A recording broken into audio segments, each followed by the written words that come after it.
नमस्कार, news watch India देख रहे हैं आप। मैं हूं आपके साथ Surabhi Rajput. Reserve bank of India यानी कि आरबीआई की मॉनेटरी पॉलिसी कमेटी यानी कि एमपीसी की बैठक अब खत्म हो चुकी है और आरबीआई के नए गवर्नर संजय मल्होत्रा ने कमेटी के फैसले का ऐलान भी कर दिया है।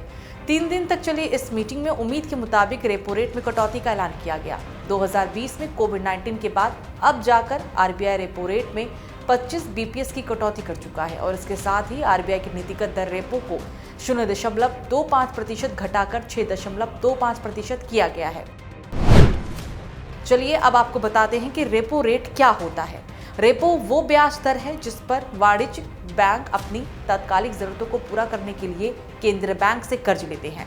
आरबीआई मुद्रास्फीति को काबू में रखने के लिए इस दर का उपयोग करता है। रेपो दर में कमी करने का मतलब है कि मकान, वाहन समेत विभिन्न कर्जों पर मासिक किस्त यानी कि ईएमआई में कमी आने की उम्मीद।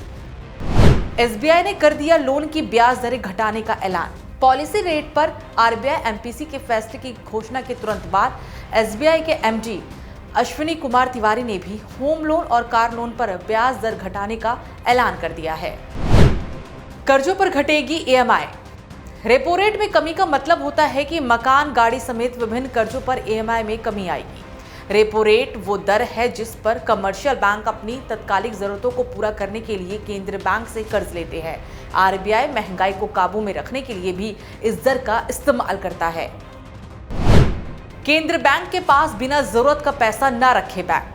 आरबीआई गवर्नर संजय मल्होत्रा ने बैंकों से आग्रह किया है कि वे केंद्रीय बैंक के पास बिना जरूरत का पैसा न रखें, बल्कि जरूरत के अनुसार आपस में इस्तेमाल करें। उन्होंने ये भी कहा है कि आरबीआई की विदेशी मुद्रा नीति लगातार व्यवस्थित और स्थिर बाजार परिचालन के पक्ष में बनी हुई है। ये किसी विनिमय दर को टारगेट नहीं करती है।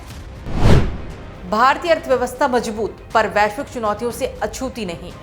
संजय मल्होत्रा ने कहा कि भारतीय अर्थव्यवस्था मजबूत बनी हुई है, लेकिन ये वैश्विक चुनौतियों से अछूती भी नहीं है। खाने पीने की चीजों की महंगाई पर उन्होंने कहा कि नई फसल के आने के साथ ही खाद्य महंगाई में नरमी आएगी। साइबर धोखाधड़ी रोकने के लिए आएगा खास प्लेटफॉर्म। साइबर धोखाधड़ी रोकने के लिए बैंकों का खास प्लेटफॉर्म लाया जाएगा और इसके लिए रजिस्ट्रेशन अप्रैल से शुरू हो जाएगा। इसके अलावा ये भी कहा गया है कि आरबीआई रेगुलेटेड मार्केट्स में कारोबार और सेटलमेंट टाइमिंग के रिव्यू के लिए कार्यसमूह का गठन भी करेगा। सरकारी सिक्योरिटीज में लॉन्ग टर्म कॉन्ट्रैक्ट को शामिल करने का प्रस्ताव। संजय मल्होत्रा ने कहा कि सरकारी सिक्योरिटीज में लॉन्ग टर्म कॉन्ट्रैक्ट्स को शामिल करने का प्रस्ताव भी रखा गया है। इससे लॉन्ग टर्म निवेशकों को अपने इंटरेस्ट रेट रिस्क को मैनेज करने में सुविधा होगी। उन्होंने बैंकों और एनबीएफसी से साइबर जोखिमों के लिए प्रिवेंटिव और डिटेक्टिव मैकेनिज्म में सुधार करने का भी आग्रह किया है। मीटिंग में ऑफशोर पेमेंट्स के लिए 2 फैक्टर ऑथेंटिकेशन के विस्तार का भी प्रस्ताव रखा गया है। FY26 में खुदरा महंगाई 4.2% रहने का अनुमान। संजय मल्होत्रा ने कहा है कि जनवरी-मार्च 2024 तिमाही के देश में खुदरा महंगाई 4.4%, अप्रैल-जून 2025 में 4.5%, जुलाई-सितंबर 2025 में 4%, अक्टूबर-दिसंबर 2025 में 3.8% और जनवरी-मार्च 2026 में तिमाही में 4.2% रहने का अनुमान है। वहीं वित्त वर्ष 2025 में खुदरा महंगाई 4.8% और वित्त वर्ष 2026 में 4.2% रहने का भी अनुमान लगाया गया है। जीडीपी ग्रोथ FY26 में 6.7% रहने का अनुमान।